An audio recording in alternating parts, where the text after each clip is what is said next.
I'm your friend, Dr. Charles Apoki, and I'm in this beautiful hotel. I came for this conference tagged Rich and Righteous, organized by Pastor Chika Joseph at Aba. That's the name of the church. And I'm so glad to be here. I've been in the hotel room since morning. I didn't go out. I slept yesterday. I came in on Saturday, went to preach on Sunday, and I slept Sunday evening till this morning. And I didn't go out because of unknown government in the East. Some of you call them unknown gunmen, but I think the appropriate name is unknown government. People who can pass an order and the government cannot change it. People who told Kumuyi, Pastor William Kumuyi, not to come for crusade and it was postponed. They are really an unknown government. No matter how you look at it, leadership failure has occurred somewhere and we are suffering the consequences. But that's not the subject matter of my discussion with you this evening. I'm talking about rest, and God rested. And God prescribed that we should remember the Sabbath day and keep it holy. And maybe because Jesus rose on Sunday, we changed our church services to Sunday, and we have a whole week of work in most countries, work morning, night, and day.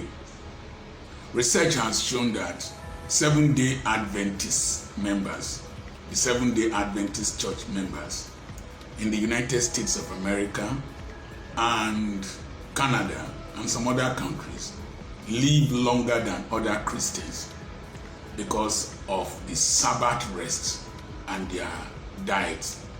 That is to say, a lot of diseases that people suffer from, they don't suffer from them because they rest. That Sabbath rest is like a 52-day holiday in a year, plus their leave.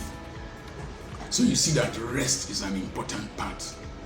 The life of stress that we live in the world today, and in Nigeria in particular, stress can precipitate a lot of illnesses.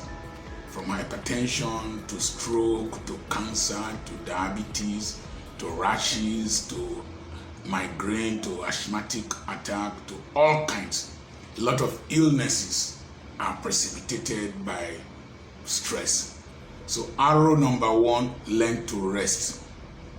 A great man of God in this country who has been doing a lot of work, the OPM leader, collapsed after receiving the Deborah family from the north, and he collapsed.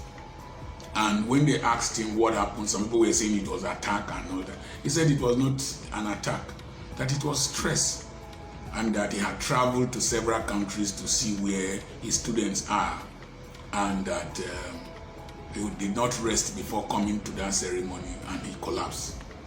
And they needed rest. That's a very educated and enlightened pastor who did not want to blame the devil for everything. Rest. So arrow number one, Christians must learn to rest. Number two, people must learn to relax. There are a lot of things that bother me, a lot of things that I did not cause myself, issues that I did not initiate, people you have warned and they will not take to corrections and they cause problems, marital challenges, economic challenges, ministerial challenges, financial challenges. But I learned to relax. I learned that from one of my friends. He's always very relaxed. He said that he will look at an issue beyond what he is seeing and ask himself, what can I do? And if there's nothing he can do about it, he will just relax. Learn to relax. There are issues, there were issues before you were born. There will be issues before and after you are fast on. I don't put myself under unnecessary pressures. It's particularly with ceremonies. Ceremonies bore me and stress me. You want to do so many things for just a simple thing that happened. Maybe it's a birthday, maybe it's a marriage, maybe it's a retirement, maybe it's death. We spend so much energy, and these activities are lined up one after the other. And before you know it, once the hormones that will cause the stress hormones have been released and the organ damage has been done, it takes a lot of effort for you to revert it. So learn to relax. Arrow number 2. Learn to recreate. Have time for fun. Do recreation. Play. We're too serious-minded. People think that I'm a very serious-minded, hard-working, motivational speaker. No, I learn to relax. I learn to recreate. I might not go to the field to run, but in the farm, I learn to recreate. I do things that you might not believe. And you see the way I do my videos, I'm not very energetic or officials or not a tie and be squeezed. No. I try to find avenues for recreation in my own way that suits my age, my health status, and my security. So arrow number 2, recreation. Arrow number 4 is release of tension. Sometimes you're just tensed up. As I traveled and came here now, before I came, there was a burden on my head, a pressure on my head. I came here and the tension is released. And one of the ways I release my tension is by laughter.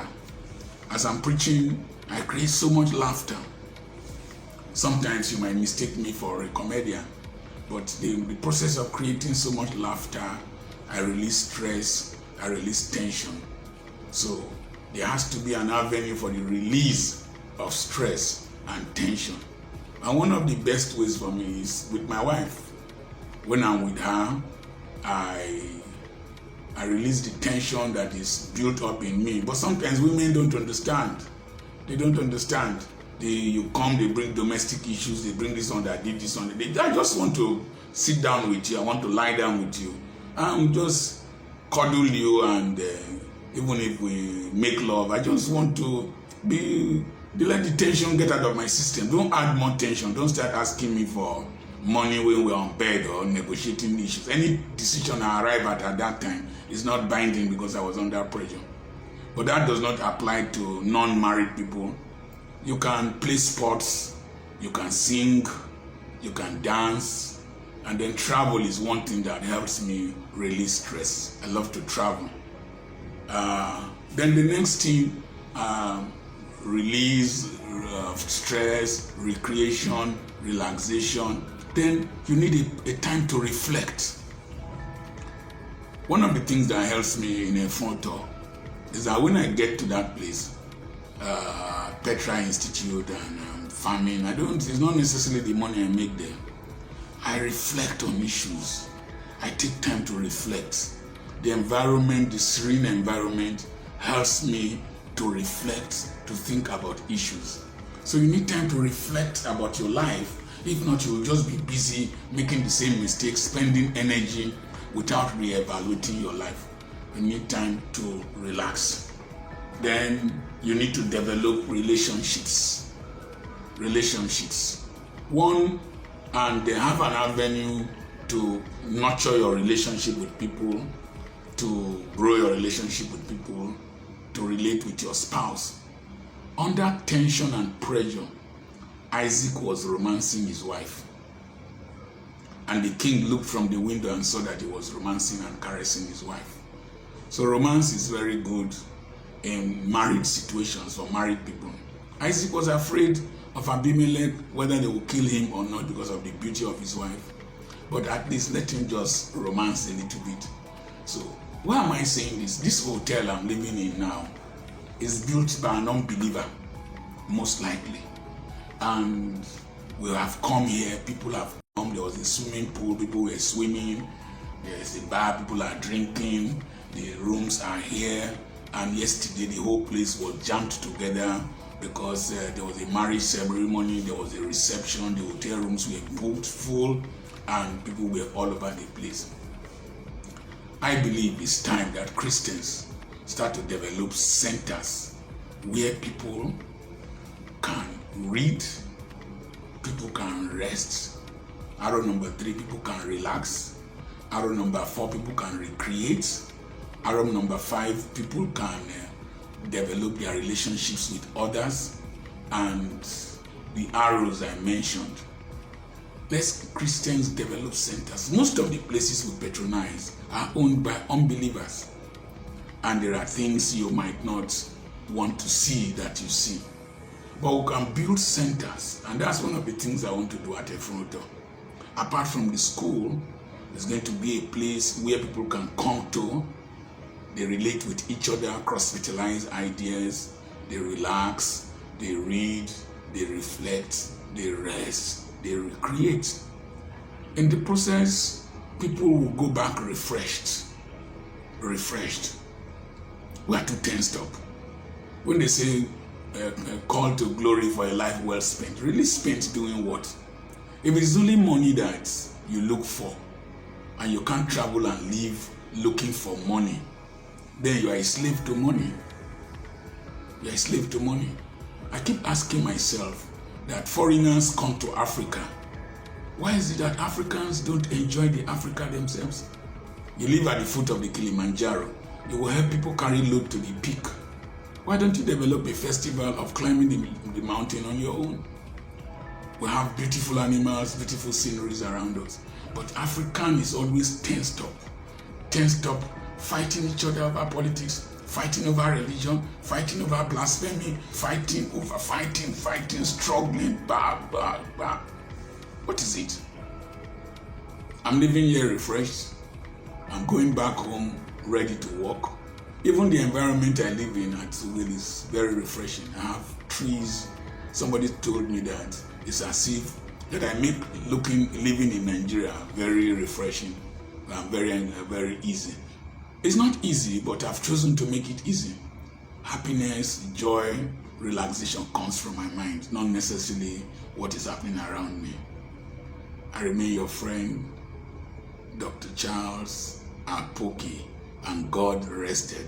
Learn to rest before you are late to rest. God bless you.